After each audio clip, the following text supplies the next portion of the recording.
حي على الصلاة. Assalamualaikum warahmatullahi wabarakatuh. Perkenalkan, nama saya Nur Asia, mahasiswa dari Universitas Islam Negeri Syaibar Syekh Nurjati, Cirebon. Dalam bimbingan Ustazah Umi Hani, SPDI, MPDI. Pada kesempatan kali ini, saya akan membagikan pengalaman atau refleksi dari ibadah sholat. A'udzubillahi minasyaitonirrajim. As-sholatu imaduddin, man aqamaha faqad aqamaddin, wa man tarakaha faqad hadamaddin. Sholat adalah tiang agama. Siapa yang menegakkannya berarti ia menegakkan agama. Dan siapa yang meninggalkannya berarti ia meruntuhkan agama. Bagi saya, sholat bukan hanya kewajiban seorang muslim, tetapi juga kebutuhan batin. Saya merasakan bahwa setiap kali saya menjaga sholat dengan baik, hati terasa tenang, pikiran menjadi jernih, dan segala urusan terasa lebih mudah dijalani. Begitupun sebaliknya, saat saya lalai dan meninggalkan sholat, hidup terasa gelisah, pikiran kacau, dan hati terasa jauh dari ketenangan. Saya pernah mengalami masa ketika kesibukan membuat saya menunda-nunda sholat.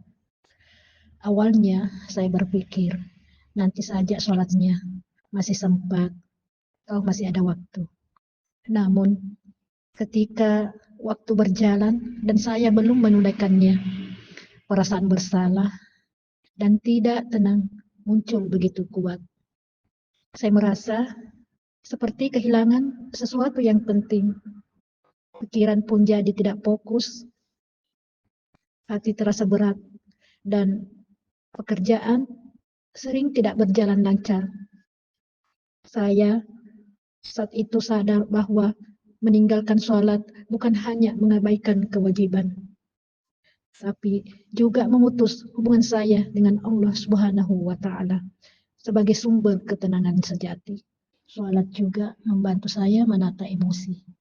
Misalnya, ketika saya sedang marah atau kecewa, saya mencoba menenangkan diri dengan mengambil air wudhu dan menunaikan sholat 2 rakaat. Ajaibnya, setelah sholat, amarah yang tadi menggebu-gebu, membara, perlahan reda. Saya belajar untuk melihat masalah dengan cara yang lebih sabar dan rasional.